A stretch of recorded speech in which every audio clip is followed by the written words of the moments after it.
The double gunner meta is here. Lucia has finally arrived, and she's not a unit that you want to... You can skip her. You don't necessarily have to have her, but she's going to be very valuable to just about any team, especially if you have trouble with chewing through tanks. She gets a lot of defensive piercing, which is armor piercing, helps you deal more damage to those tanky units in PvP or even in PvE. So she's very good there. She's got some disable abilities along the way as well. She deals a pretty good amount of damage. She's got a big frontal, lots of good stuff for her.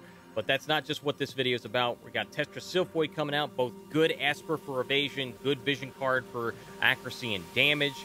You've got Adelard coming out, so if you missed Miranda, he might fit some of the roles that you were looking for. We have another card that's going to be adding to defense as well. Lots of really good stuff, and some quality of life improvements are here. So we're going to talk about that, and I actually did a separate video about that, so there may be a card popping up here, if not now, later on.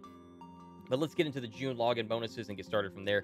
Of course, guys, welcome back to House Guys. I'm your host, Norgoz. If you like War of the Visions content, you like the way I deliver news and content of War of the Visions, please give me a thumbs up, subscribe, come back and see us again. We do appreciate it. It means a lot. The June login bonus is here, and they are focusing on Lucia. We'll talk about Lucia in a moment, but first, if you log in every day during the month of June, you get 50 Lucia shards, which means you can at least LB1 her without doing anything else. You get 1,500 Vision Ore. You're going to get 3 Rainbow Vision Spheres, 2 Rainbow Fragments, and a Partridge and a Pear Tree. Without a Partridge and with no Pear Tree. Not included. Remember, updated monthly missions are here, and of course you get some other materials like Gill Snappers and Growth Eggs and stuff like that along the way with those logins as well. But updated monthly missions are here. Now, funny observation here. Just this morning when I was recording the video in regards to the quality of life changes, this I'm leaving it in. This date is right. It's for the month of June, right? But in the slide up here, there, it didn't say 6/1 to 6/30. It said May. So it had the wrong dates on it. Clearly they caught that. That was just this morning. So clearly they caught that. But just a funny observation. Let me know in the comments below if you also noticed those details. If you're like me, you'll notice little funny things like that. So remember, that means, you got to go in there, get your hard quests, you got to get your multi quests, you got to get your XP chambers, you got to get all of that good stuff for, farm your Chocobo expedition as often as you can. Those things, that's your monthly missions, and they do give out a lot of good stuff for materials and to awaken your units and whatnot. So, Cruel Trigger Lucia. She is a main job dual gunner, which is new to global. Sub-job ranger, sub-job monk. Monk is not really going to do you any good except for just when you level it up, you get stats. You're very rarely ever going to use monk. It's got raise on it, so I guess in a pinch, she could, maybe raise somebody, but I don't think you're going to be using monk as a sub-job probably ever. That's just my 2 cents.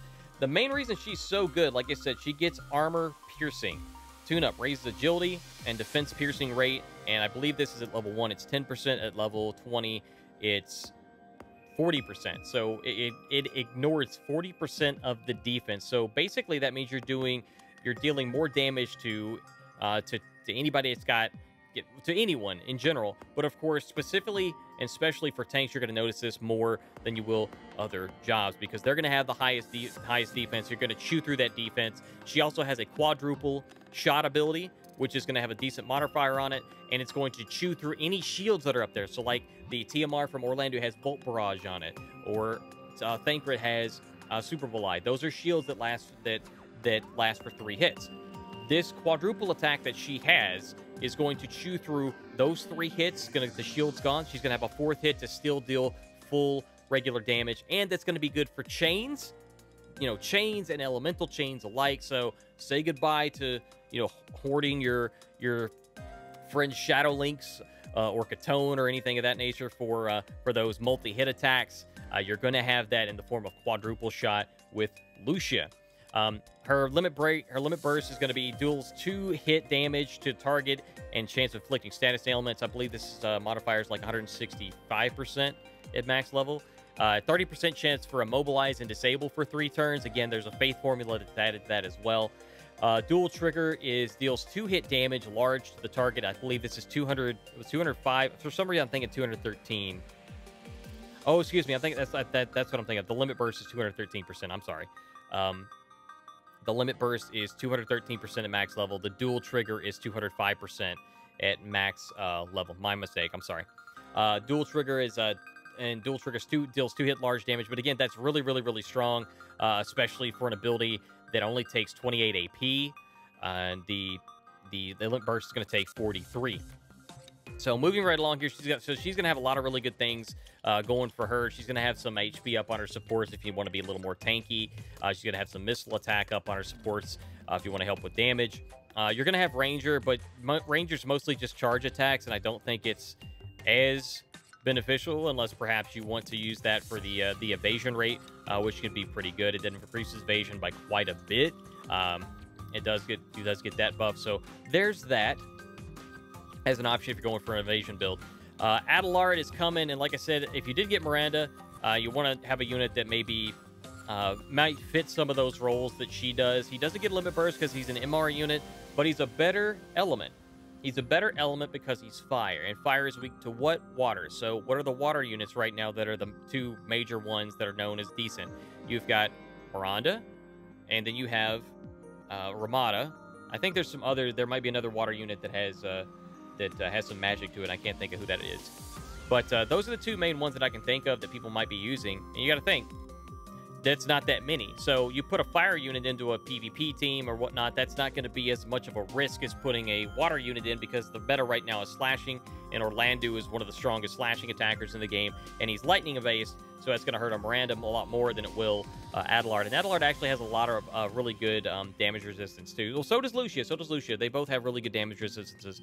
Adelard is a red mage, sub-job green mage, or white mage. And so in a pinch, you can use sub white mage. You can have him do some debuffs and be your support healer.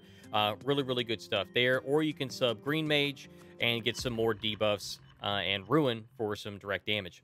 Jam and Thrust is going to be kind of his bread and butter ability. Again, just like Miranda, very long range, deals damage large based on magic, and can cancel ability activation. So it's similar to Mont's Jammer Thrust, but it has a very large range. So very, very good stuff there. So this could be a unit that might be really good for you if you wanted to fit in that role. He does get Esuna under his white mage sub job or his red mage sub job, but typically, like I said, I believe you're going to be using your green mage sub, because green mage is going to boost speed, boost your agility. It's going to have the option for boosting agility, lowering defense, lowering elemental resistances. The regular, you're going to, and that's going to synergize well with your red mage ability that's always on, which is resist break, deals moderate damage to target consecutively, and decreases spirit for 3 turns to it. So that's going to be pretty nice. You can decrease spirit and elemental resistances. So if you have a magic team, that's going to be very good. He does have a support that increases magic resistance as well. He just doesn't have anything to take the damage, whereas Miranda did have something to taunt with. So he can't be a tank for you necessarily, but he can deal some decent damage, be a support healer for you, and also support through the various breaks and debuffs that he has. Tetra Sylphid is here.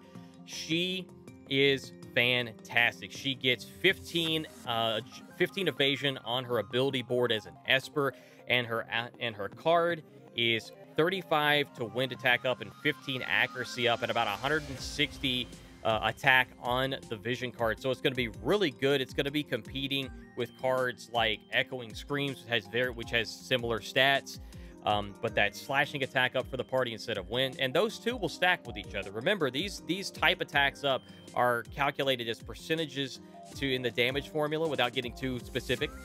It adds it then, and at max level, this is going to be 35, just like the Echoing Screams card is. So you've got 35 slashing attack up, 35 wind attack up. I'm sorry, I'm hiding that, aren't I? My bad. 35 wind attack up, 35 slashing attack up. That's an extra 35% on 2 different sections there. That's going to be added up. So basically, those are added as percentages to a total calculation at the end of a damage bonus. That's just the way that it works effectively. I try not to get too deep into that, because it can confuse people. And I had somebody ask me about that before, because they didn't think that that's the way that it works. But I assure you that is exactly how it works. And I'll be talking about that further in depth in the future. But there are many people in the community that have tested this through data mining and established it through other testing and whatnot.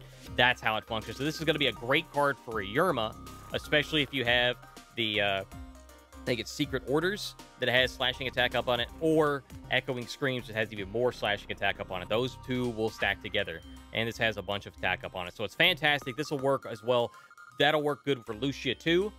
That'll work good for Lucia too. I say Yerma more than Lucia because the wind attack would help both of those in the party because it's the party buff, but then you have the slashing attack up, which is more easily obtainable, and a much larger bonus with like the Echoing Screams versus, I think the only missile attack we have right now in the game is the King Curie card, which is, I think it's like somewhere around 20-ish, I think, and it's an MR card. So, evocation magic for Tetra Sylphid is deals wind damage to targets within range and activates temporary map effects. So it raises allies' evasion and significantly lowers enemies' wind resistance. So again, just really, really good Esper for evasion. Very, very solid for that. I know a lot of people have been looking forward to that. You know, you can throw that on like a Ketone. You can throw that on Shadow Links. It's going to be, you can even throw it on Lucia, and you'll get some benefit out of, really good benefit out of the evasion. More so than you would with other units because they have ways of buffing their evasion. Path to Revenge. This is a card that I know some people were looking to throw on their tanks. Max level, this is... Oh, speaking of slashing attack up, I keep forgetting this one has this. This is at max level. This is an MR card. 20 slash attack up, 10 defense up. So this is going to be good to help make some of your units tanky, as well as boosting slashing attack for your slashing units. And still, slashing is still kind of the meta right now. Double Gunner is going to shift that a little bit, but I believe that slashing attack is still going to be very, very, very strong. There's a lot of different ways to build and boost the damage on that. So it's 10 defense up and 20 slashing attack up. Again, remember, these are basis numbers that are added as percentages to the damage formulas. Defense effectively is 1% damage mitigation for every point of defense that you have. So you have 50, then you're effectively taking 50% less without getting too specific into the numbers. That's basically how that functions. Beast 10 is going to be added to increase for Tetra Sylphid. Remember, this is where somebody asked me about this. This is where you actually get your stones and everything for awakening your units. I've got my Golem at 2-star, and that's how I did it. I go into the Beast Den, and I'll do a series on these quests as well to show you guys, you know, what I do to get everything unlocked. Because basically, you can go in and you get all the quests done, and then you're good to go. It's not just going in there and beating them. You need to finish the quests. Gilgamesh.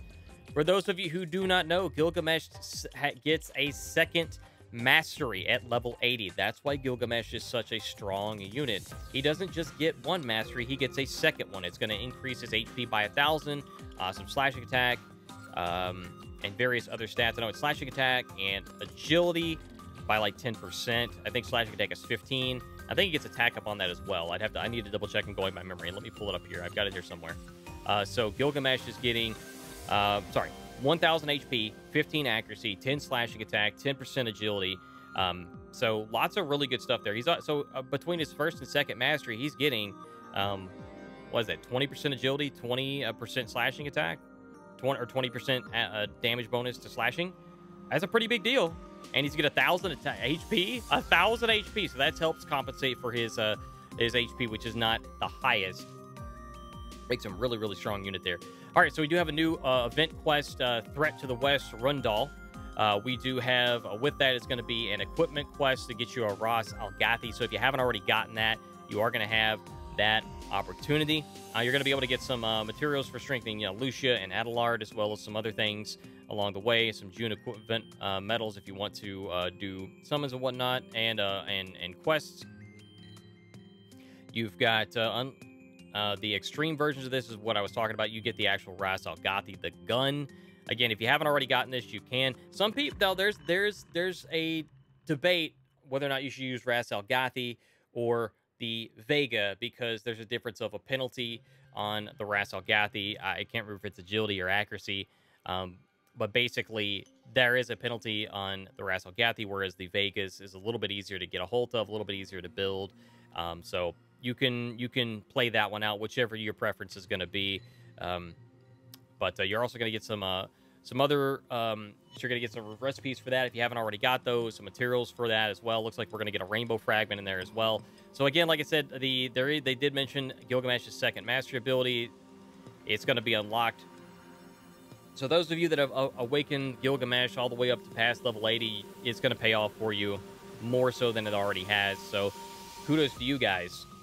And that's going to just about wrap up everything that we wanted to go over. There are some additional UI benefits that are coming out, and I talked about those before. If I haven't already, there's going to be a card up here where you can link and actually watch that video. It's a very long one. I recommend watching it. It's in its entirety, not skip it around. I know sometimes, you know, you might be looking for one specific thing in the news. That's something you don't want to skip around. There's a lot of really good stuff coming out in this update, and it would just make the video insanely long if I did both at the same one, so I decided to split these up. So that's going to just about do it for us for today, guys. Thank you so much. If you like this video, thumbs up, subscribe, come back and see us again. I really do appreciate it, really do value you guys.